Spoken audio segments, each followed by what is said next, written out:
Bismillah, Assalamualaikum warahmatullahi wabarakatuh. Alhamdulillah, kita dapat bertatap muka kembali meskipun tidak langsung ya, atau kita melalui jejaring kali ini karena kondisi yang tidak memungkinkan. Oke, pada kesempatan kali ini Ibu akan menjelaskan terkait dengan pengertian vektor dimensi 2. Nah, vektor sendiri merupakan suatu besaran yang mempunyai nilai atau besar dan arah. Suatu vektor dapat digambarkan sebagai ruas garis berarah. Nah, vektor dimensi 2. Vektor dimensi 2 adalah vektor bidang yang memiliki arah ke sumbu X dan sumbu Y ya. Baik. Selanjutnya. Nah, kalau kita lihat vektor secara geometris, erat kaitannya dengan skalar ya. Beberapa satuan skalar yaitu luas, panjang, massa, waktu, dan lain-lain. Nah, itu merupakan suatu besaran yang mempunyai nilai mutlak tertentu. Kemudian, kita terfokus pada vektornya sendiri. Vektor sendiri itu terdiri dari gaya, percepatan, kemudian berat, kecepatan, dan lain-lain. Itu merupakan beberapa besaran vektor. Karena kenapa? Karena mempunyai nilai mutlak dan arah tertentu. Jadi, yang perlu kita garis bawahi di sini, skalar dan vektor itu perbedaannya fokus pada arah ya. Iya, kalau skalar tidak memiliki arah, sedangkan vektor itu sangat erat kaitannya dengan arah. Kemudian di sini ada vektor disajikan secara geometris sebagai ruas garis berarah atau panah dalam ruang dimensi 2 dan ruang dimensi 3 ya. Jadi vektor itu bisa disajikan dalam dimensi 2 dan dimensi 3. Selanjutnya, arah panah menentukan arah vektor. Dan panjang panah menentukan besarnya vektor. Baik, jadi kalau arah panahnya ke atas atau arah panahnya ke bawah itu berbeda ya. Maksudnya memiliki nilai yang berbeda karena sangat menentukan. Kemudian panjang panah juga berpengaruh terhadap besarnya vektor. Kemudian di sini ketika kita lihat ya, bisa kita lihat di sini ada titik pangkal yang berupa dot, kemudian ada titik akhirnya atau titik ujung ya. Vektor ditulis dalam huruf kecil A, K, V, W, X, sedangkan skalar ditulis dengan huruf kecil miring A, K, V, W, dan X. Ini contohnya ya. Jika V menyatakan ruas garis berarah dari A ke B, maka ditulis dengan lambang V sama dengan AB dengan tanda panah di atasnya ya. Baik, panjang vektor U dinyatakan dengan harga mutlak U. Dan panjang vektor AB dinyatakan dengan ini vektor AB dalam mutlak ya. Jadi AB-nya itu berupa harga mutlak. Seperti ini. Baik, selanjutnya kita masih membahas vektor secara geometri. Vektor-vektor yang panjang dan arahnya sama disebut ekuivalen. Vektor-vektor yang ekuivalen dipandang sama walaupun mungkin terletak pada posisi yang berbeda. Nah, jadi vektor-vektor yang panjang dan arahnya sama disebut ekuivalen.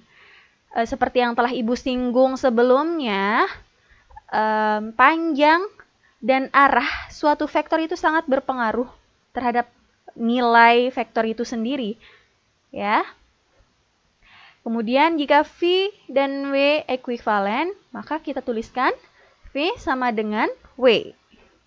Sebagai contoh nih, di sini ada vektor A dan vektor B. Nah, kita buat beberapa vektor duplikatnya ya, vektor A dan B. Vektor A ke B. Kemudian nih ada beberapa vektor. Contoh-contoh vektor yang ekuivalen. Di sini ada misalkan ini vektor A, vektor B, vektor C, vektor D. Nah, ini terlihat jelas panjangnya sama dan arahnya sama, maka ini disebut vektor yang sama. Baik. Kemudian, jika V dan W adalah dua vektor sembarang, maka jumlah V dan W adalah vektor yang ditentukan sebagai berikut. Letakkan vektor W sedemikian sehingga titik pangkalnya bertautan dengan titik ujung V. Ini ya.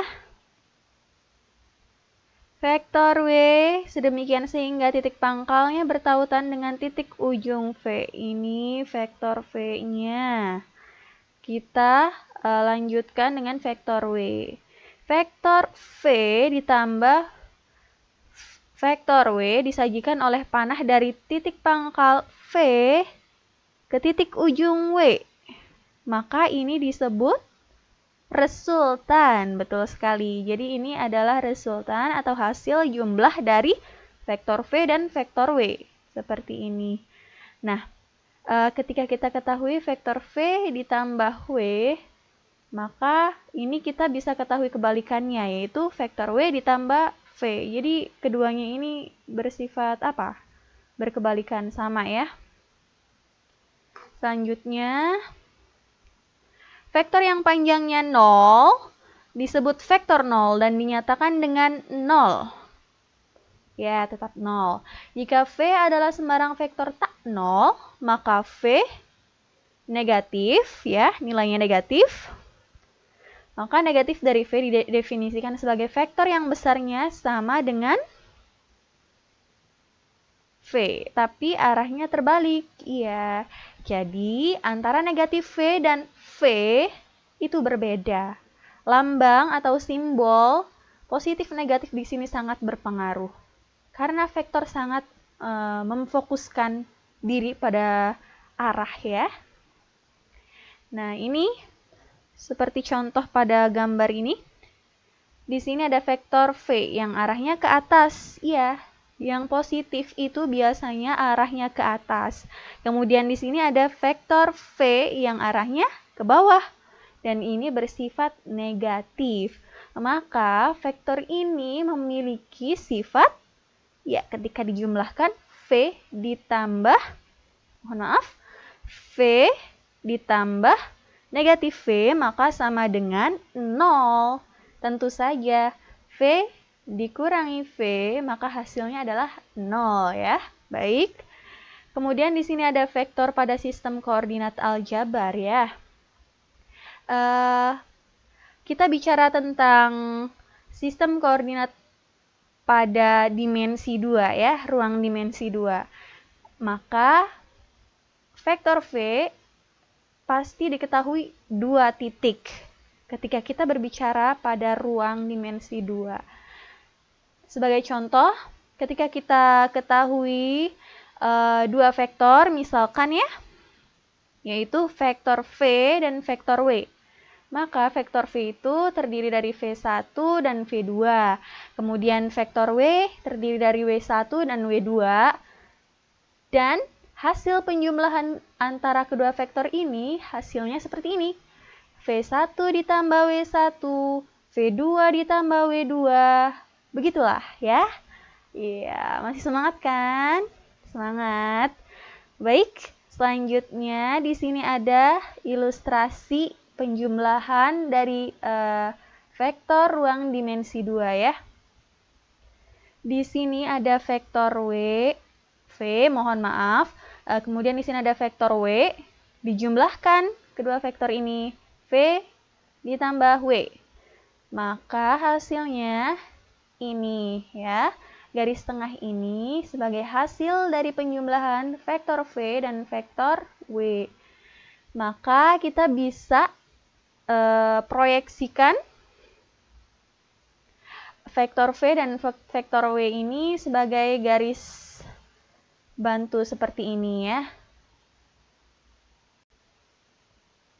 ketika kita ketahui sebuah skalar dan sebuah vektor dikalikan, maka hasil kali skalar dan vektor itu sendiri yaitu seperti ini ya. Misal ada K sebagai skalar dan V sebagai vektor. K kali V, maka hasilnya KV1 dan KV2. Baik, di sini kenapa ada V1 dan V2? Karena kita bicara tentang vektor dimensi 2. Jadi pasti ada dua variabel yang sama dengan jenis yang berbeda, V1 dan V2. Baik. Nah, di sini ada ilustrasi berupa penjumlahan dua vektor yang berbeda arahnya ya. Baik, di sini ada vektor V dan ada vektor W. Nah, di sini ada vektor V. Vektor V arahnya ke atas, maka ini positif ya. Ini vektor W berlawanan arah dengan vektor V, maka ini arahnya negatif. Baik, negatif vektor W ditambah dengan vektor V, maka hasilnya sama dengan vektor V dikurangi vektor W. Baik, jadi berlaku kebalikan.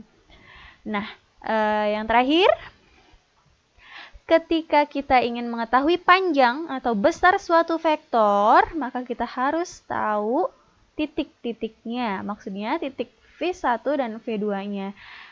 Untuk rumusnya sendiri itu seperti ini.